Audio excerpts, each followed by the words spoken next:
আমরা বুঝে নেব হরমুজ প্রণালীকে ঘিরে পর্দার আড়ালে ইরান ঠিক কী চাল দিচ্ছে, ওমানের সঙ্গে চুপচাপ কি খিচুড়ি পাকাচ্ছে, আর কেন এই একটা পদক্ষেপ আমেরিকার গোটা পরিকল্পনাকে উল্টে দিতে পারে।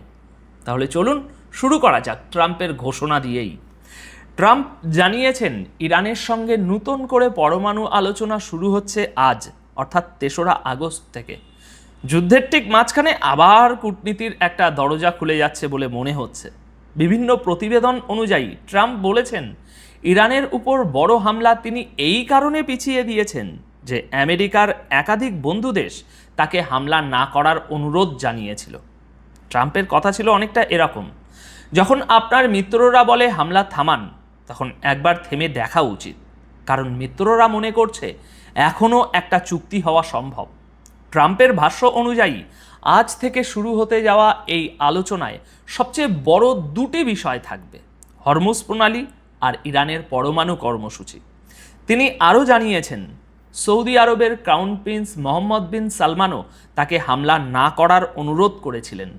সৌদি যুবরাজের আশঙ্কা ছিল এই হামলার এমন পরিণতি হতে পারে যা পরে আর নিয়ন্ত্রণে রাখা যাবে না। অর্থাৎ যে হামলা নিয়ে গোটা দুনিয়ায় আতঙ্ক ছড়িয়ে পড়েছিল সেটা আপাতত সরে গেছে। কিন্তু এখানে একটা কথা খুব ভালোভাবে বুঝে নিতে হবে, হামলা পিছিয়ে যাওয়ার অর্থ যুদ্ধ শেষ হয়ে যাওয়া নয়, কারণ এর আগেও বারবার দেখা গেছে আলোচনার আড়ালেই হামলা হয়েছে। তাই সব চোখ এখন আজকের সেই বৈঠকের দিকে যেটার কথা ট্রাম্প বলছেন, কারণ এই আলোচনা যদি ব্যর্থ হয় তাহলে যে হামলা এখন থামানো হয়েছে সেটা যে কোনো মুহূর্তে আবার শুরু হয়ে যেতে পারে। কিন্তু এখানেই সবচেয়ে অদ্ভুত জায়গাটা, আমেরিকা যে বৈঠকের দাবি করছে সেই বৈঠক নিয়ে ইরানের তরফ থেকে এখনো পর্যন্ত কোনো স্বীকৃতি আসেনি, কোনো নিশ্চিতকরণ নেই। তাহলে আমেরিকা ঠিক কার সঙ্গে বৈঠকে বসতে যাচ্ছে? এখানে কি কোনো গোলমাল আছে, নাকি ইরান রাজি হয়ে গেছে কিন্তু এখনো প্রকাশ্যে কিছু বলছে না? আর ধরে নিলাম আলোচনা হলোই, তাহলে আমেরিকা এমন কি প্রস্তাব দেবে যার বদলে ইরান হরমুজ প্রণালী খুলে দিতে রাজি হয়ে যাবে? এই দুটো প্রশ্নের উত্তর হয়তো আজ রাতেই কিংবা আগামী কয়েক ঘন্টার মধ্যেই সামনে চলে আসবে, আর সেটাই ঠিক করে দেবে মধ্যপ্রাচ্য যুদ্ধের দিকে এগোবে নাকি কূটনীতির দিকে এগোবে। ট্রাম্পের বক্তব্য নিয়েও কিন্তু একাধিক প্রশ্ন থেকে যাচ্ছে। আপনি বলছেন মিত্ররা হামলা থামাতে বলেছে, কিন্তু মিত্ররা তো বারবারই সেটা বলে আসছিল। তখন তো আপনি হামলার পর হামলা করে যাচ্ছিলেন, বলছিলেন এটা মুছে দেব, ওটা সাফ করে দেব, তাহলে হঠাৎ এখন কেন? আবার এর উল্টো একটা সন্দেহও তৈরি হচ্ছে। প্রতিবার আলোচনার পরেই যখন হামলা হয়েছে তখন প্রশ্ন উঠছে, এই আলোচনা কি আসলে সময় কেনার একটা অজুহাত?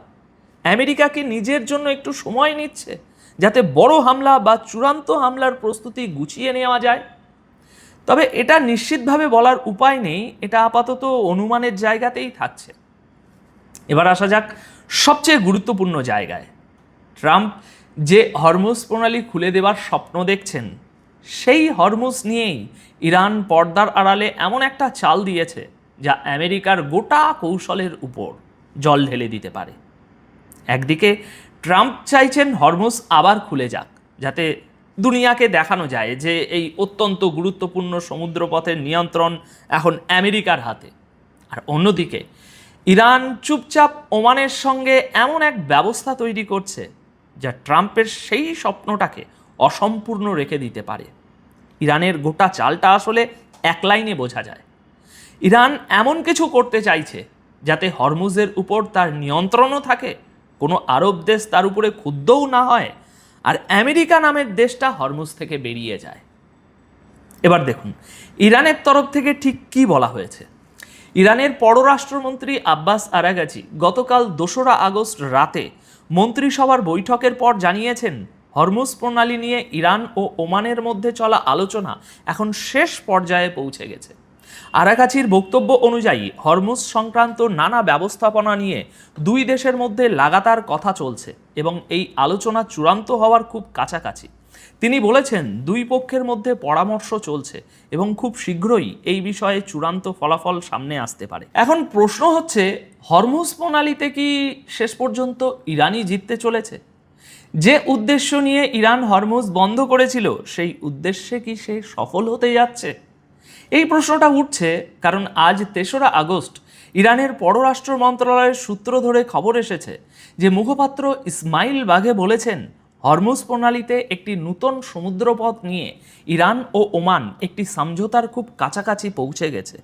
বাঘের বক্তব্য অনুযায়ী এই নতুন পথটি বর্তমান নর্থ রুটও হবে না, সাউথ রুটও হবে না, বরং এটা হবে একেবারে নতুন একটা রাস্তা যা দুই দেশের কাছেই গ্রহণযোগ্য। তিনি আরও বলেছেন এই নতুন ব্যবস্থায় ইরান ও ওমান দুই দেশেরই সার্বভৌমত্ব, নিরাপত্তা এবং জাতীয় স্বার্থের পূর্ণ খেয়াল রাখা হবে। আর এখানে একটা হিসেব খুব পরিষ্কার, যেটা ওমানের কাছে গ্রহণযোগ্য হবে বাকি আরব দেশগুলোও তাতে আপত্তি করবে না। এই সমঝোতা যদি সত্যি হয়ে যায় তাহলে তার অর্থ কি দাঁড়ায়? তার অর্থ হরমুজের বিষয়টা আর আমেরিকার স্বার্থে ঠিক হচ্ছে না, ঠিক হচ্ছে ইরান আর ওমানের পারস্পরিক বোঝাপড়ার ভিত্তিতে। অর্থাৎ যে হরমুজ নিয়ে আমেরিকা বারবার নিজের শর্ত মানানোর চেষ্টা করে এসেছে সেখানে শেষ কথাটা হয়তো ইরানই বলবে। আর তেমনটা হলে এটাকে শুধু একটা সামুদ্রিক সমঝোতা বলা যাবে না, মধ্যপ্রাচ্যের গোটা যুদ্ধে এটাকে ইরানের সবচেয়ে বড় রাজনৈতিক ও কৌশলগত সাফল্য হিসাবেই দেখা হবে। তবে এখানে আর একটা দিকও আছে যেটা বুঝে নেওয়া দরকার।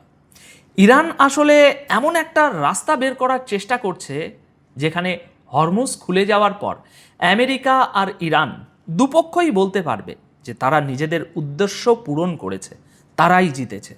কারণ আমেরিকা তো কোনোদিন বলবে না যে আমরা হেরে গেছি।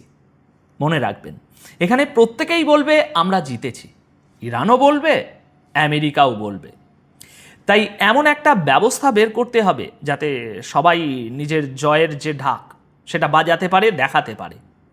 ইরান যদি নিয়ন্ত্রণ পেয়ে যায় ইরান বলবে সে জিতেছে, কৌশলগত জয় তো তার হচ্ছেই। আর আমেরিকাকে যদি অস্বস্তি নিয়ে নিজের যুদ্ধজাহাজ গুটিয়ে এই অঞ্চল থেকে বেরোতেও হয় তার হাতে অন্তত এই কথাটা থাকবে যে দেখো আমরা হরমুজ খুলিয়ে ছেড়েছি, এই যুদ্ধটা তো হরমুজের জন্যই ছিল। আচ্ছা, এবার আসা যাক আরব দেশগুলোর অবস্থানে। আরব দেশগুলো ওমানের সঙ্গেই আছে। সৌদি আরব, কাতার, তুরস্ক সবাই এই হামলা থামানোর আবেদন জানিয়েছে। ট্রাম্প নিজেই গতকাল বিশেষভাবে সৌদি আরবের নাম করেছেন। কারণটাও পরিষ্কার, সৌদি ওমানের পিছনে দাঁড়িয়ে আছে, আর যুদ্ধ চললে তাদের তেলও তো সমানভাবে ক্ষতিগ্রস্ত হচ্ছে।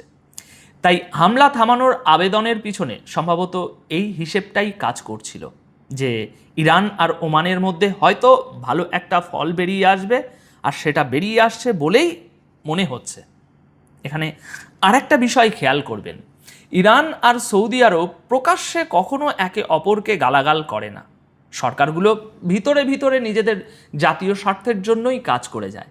আরব দেশগুলোও ভালো করেই জানে ইরান এই অঞ্চলেই থাকবে, তার সঙ্গে বোঝাপড়া করে চলা সম্ভব। আমেরিকার সঙ্গে সেটা সবসময় সম্ভব নয়। কিন্তু একদিকে যখন হরমুজ খোলার আলোচনা জোর কদমে চলছে তখন সেই হরমুজের আশেপাশেই কিন্তু বিস্ফোরণ থামেনি, আজও হয়েছে। আজ ৩রা আগস্ট সামনে আসা প্রতিবেদন অনুযায়ী ওমানের খাসাব এলাকা থেকে প্রায় ২০ নটিক্যাল মাইল দূরে একটি তেলবাহী জাহাজের খুব কাছে জোরালো বিস্ফোরণ হয়েছে। ব্রিটেনের সামুদ্রিক বাণিজ্যিক সংস্থা UKMTO জানিয়েছে ওই ট্যাঙ্কারের ক্যাপ্টেন জাহাজের একেবারে কাছেই বিস্ফোরণের শব্দ শুনতে পান এবং সঙ্গে সঙ্গে বিষয়টি জানান। প্রতিবেদন অনুযায়ী জাহাজে থাকা সব ক্রু সদস্য নিরাপদ আছেন, কারো কোনো আহত নিহত হওয়ার খবর নেই। তবে এই বিস্ফোরণ ঠিক কী কারণে হলো, এর পিছনে কে ছিল, কিংবা জাহাজটিকে সত্যি নিশানা করা হয়েছিল কিনা, এই বিষয়ে এখনও পর্যন্ত কোনো সরকারি নিশ্চিতকরণ আসেনি। এটাকে অনেকটা একটা সতর্ক বার্তা বা চাপ তৈরির কৌশল বলেই মনে হচ্ছে, যেন বার্তাটা এই যে তাড়াতাড়ি সিদ্ধান্ত নাও। আচ্ছা, এবার আমরা একটু বাজারের দিকে তাকাবো। আলোচনা শুরুর খবরে অপরিশোধিত তেলের দাম পড়েছে। ব্যারেল প্রতি $83.4 থেকে নেমে $79.6 পৌঁছেছে বলে জানা যাচ্ছে। ব্র্যান্ড ক্রুড আর WTI আলাদা আলাদা হারে পড়লেও সব মিলিয়ে পতনটা 5% বেশি। এটা একটা স্পষ্ট সংকেত। বাজার ধরে নিচ্ছে যে দুই পক্ষের মধ্যে কথা হচ্ছে, হয়তো যুদ্ধ থেমে যাবে। দুনিয়ার মনে একটা আশা তৈরি হয়েছে। কিন্তু ঠিক এই আশার ছায়াতেই আর একটা খবর আছে, যেটা মোটেই হালকাভাবে নেওয়ার নয়। আমেরিকা তার নাগরিকদের জন্য মধ্যপ্রাচ্যে সতর্কতা জারি করেছে। প্রিপেয়ার টু ডিপার্ট, অর্থাৎ মধ্যপ্রাচ্য ছাড়ার জন্য প্রস্তুত থাকুন। Bahrain, Iraq, Israel, Jordan, Kuwait, Lebanon, Oman, Qatar, Saudi Arab, এমনকি সংযুক্ত আরব আমিরাত, সব জায়গাতেই মার্কিন দূতাবাসগুলো এই পরামর্শ জারি করেছে। কিন্তু এটা কিন্তু ছোটোখাটো কোনো সংকেত নয়। আর এটা জারি হয়েছে ঠিক তখন যখন ট্রাম্প বলছেন হামলা পিছিয়ে দেওয়া হয়েছে, আলোচনা হবে, আলোচনা ব্যর্থ হলে আবার হামলা হবে। তাই আমরা জয় পরাজয়ের হিসেব নিশ্চয়ই করব, কিন্তু এই সংকেতগুলোও পড়তে হবে। কারণ সবচেয়ে বড় বিপদ হয় তখনই যখন কাউকে আশ্বস্ত করে তারপর ধোঁকা দেওয়া হয়। এখন এই শেষ খবরটাও গুরুত্বপূর্ণ। আজ 3রা আগস্ট ইরানের মেহের নিউজ এজেন্সির খবর অনুযায়ী আব্বাস আরাকাচি সৌদি পররাষ্ট্রমন্ত্রী প্রিন্স ফয়সাল বিন ফারহান এবং পাকিস্তানের ফিল্ড মার্শাল আসিফ মুনিরের সঙ্গে কথা বলেছেন। ইরানের তরফ থেকে এই ফোন আলাপের ধারা লাগাতার চলছে। গতকালও হয়েছে, আজও হয়েছে, তার আগের দিনও হয়েছে। পরিস্থিতি নিয়ে ক্রমাগত আলোচনা চলছে। আর মনে রাখবেন, সৌদি আরব এই বিষয়ে যথেষ্ট আগ্রহ দেখাচ্ছে যে যুদ্ধটা যেন না হয়। কিন্তু এখানে একটা প্রশ্ন স্বাভাবিকভাবেই আসে, একজন পররাষ্ট্রমন্ত্রী কেন আরেকটি দেশের সেনা প্রধানের সঙ্গে কথা বলবেন? সরকার আর সেনাবাহিনীর মধ্যে এই আলোচনা কেন? কারণটা হলো, পাকিস্তানের ভিতরে বড় কূটনৈতিক ও রাজনৈতিক সিদ্ধান্তগুলো এখন আসিফ মুনিরই নিচ্ছেন এবং সম্ভবত পাকিস্তান কোথাও না কোথাও মধ্যস্থতার ভূমিকা পালন করছে। আর সৌদির সঙ্গে কথা বলার অর্থ সম্ভবত এটাই যে ফয়সাল বিন ফারহান ইরানকে জানাচ্ছেন ট্রাম্পের সঙ্গে তাদের কথা হয়েছে এবং একটা কার্যকর ব্যবস্থা তৈরি করার চেষ্টা চলছে। সুতরাং এখন তাহলে সামনে কি হতে পারে? দেখুন, পরিস্থিতি এভাবে এগোলে দুটো সম্ভাবনা তৈরি হচ্ছে। এক, ইরান আর ওমানের সমঝোতা চূড়ান্ত হয়ে যাবে, হরমুজে নতুন একটা পথ তৈরি হবে আর দুপক্ষই নিজের নিজের জয় ঘোষণা করে সরে আসবে। আর দুই, আজকের এই আলোচনা যদি ভেঙে যায়, তাহলে যে হামলা এখন থামানো হয়েছে সেটাই আবার নতুন করে ফিরে আসতে পারে। সব কিছু নির্ভর করছে আজকের এই বৈঠক আর ইরান ওমান সমঝোতার ফলাফলের উপর। তবে এখনই নিশ্চিতভাবে কিছু বলা কঠিন। সব মিলিয়ে ছবিটা কিছুটা এই রকম। একদিকে হামলা পিছিয়েছে, আলোচনার কথা ঘোষণা হয়েছে, তেলের দাম পড়েছে। অন্যদিকে ইরান বৈঠকের কথা নিশ্চিতই করেনি, আবার হরমুজের কাছে বিস্ফোরণ হচ্ছে। আর আমেরিকা গোটা মধ্যপ্রাচ্যে নিজের নাগরিকদের বেরিয়ে যাওয়ার প্রস্তুতি নিতে বলছে। শান্তির ইঙ্গিত আর যুদ্ধের প্রস্তুতি দুটোই একেবারে একসঙ্গে চলছে। তাই এবার আপনাদের কাছে আমার প্রশ্ন, আপনার কি মনে হয় ট্রাম্প কি সত্যি বন্ধু দেশগুলোর অনুরোধে হামলা থামিয়েছেন, নাকি হরমুজে ইরান ওমান সমঝোতা প্রায় চূড়ান্ত হয়ে যাওয়াতেই আমেরিকাকে পিছু হটতে হলো? আপনার মতামত কমেন্ট বক্সে অবশ্যই জানাবেন। ভিডিওটি শেষ পর্যন্ত দেখার জন্য আপনাদের সকলকে অনেক ধন্যবাদ। ভালো থাকবেন, সুস্থ থাকবেন। পরবর্তী আপডেট নিয়ে খুব শীঘ্রই আবার দেখা হবে।